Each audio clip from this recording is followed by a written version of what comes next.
I recently heard a story about a congregation, not in the Episcopal Church, I think that's in their favor in this case, a congregation in another denomination in North Carolina, I believe it was, that was following the examples of other churches that this pastor knew of.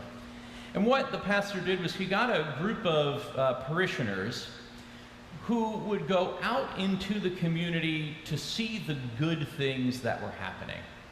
I mean, we're pretty good at focusing on the bad things that are happening, both within the church and outside in the world. There's plenty of it to look at and to hear about and to see. But the goal of this group was to go out and find the good that was happening. Because the belief is, for them and for us, is that God is at work transforming lives in the world around us, as much as God is at work transforming lives here within the church itself, within the church building itself. And so they went out into the neighborhood, and they would look to see good things that were happening. Maybe it was a soup kitchen, or maybe it was somebody handing out lunches on the corner, or maybe it was a community garden or a tutoring program, or who knows what it was that they encountered. And they began a relationship with the people who were doing the work. It wasn't about evangelizing or proselytizing. In a way, it was the reverse of that. They went out 2 by 2 to find the good that was going on. I probably shouldn't make it past tense. They go out into the community to find the good that is going on. And they get curious about it. And they ask the people who are doing it, why are they doing this?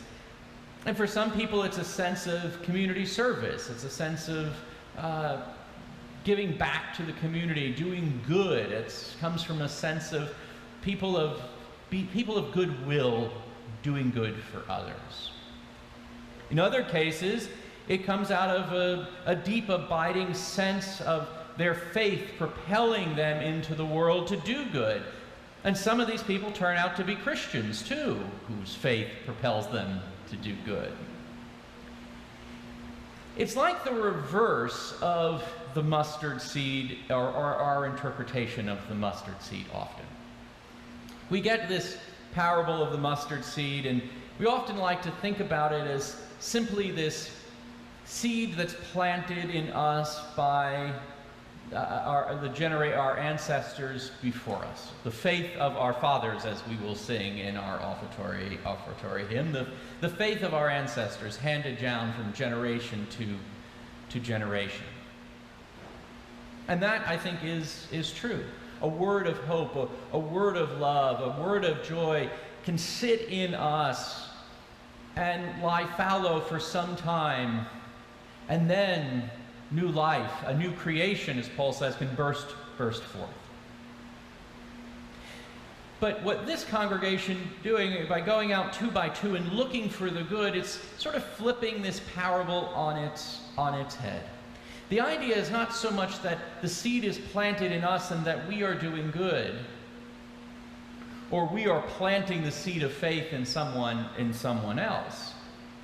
The idea here is that we're going out and seeing where God has planted good things around us, where mustard seeds have been planted and where they're growing, and where maybe they've turned into a large shrub in which the birds of the air can make their shelter, a large shrub in which the hungry are being fed and the naked are being clothed, and those who have been most vulnerable in our society are being protected and find God's loving care.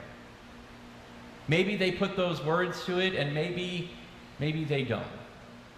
But the idea is that we go out into the world and we see the good that God is doing, the transformation that God is doing, not necessarily because of anything we have done, but because of the faith and the goodwill of people around us.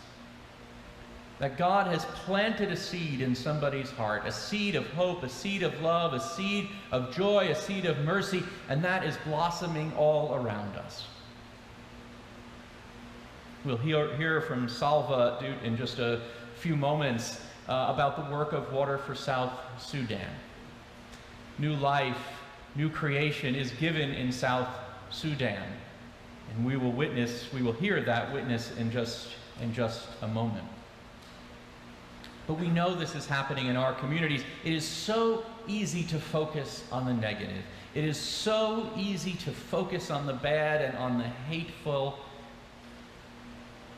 And sometimes what we need to do is stop in those moments, and we need to go out 2 by 2, 3 by 3, or by ourselves even, and look for the goodness of God at work in the world around us, and get curious about that, and find God at work in those moments, and see the goodness that God is doing in the community and in the world around us, if even in just something as small as a mustard seed. Because that too can bring great hope and great joy and great mercy and great love. Amen.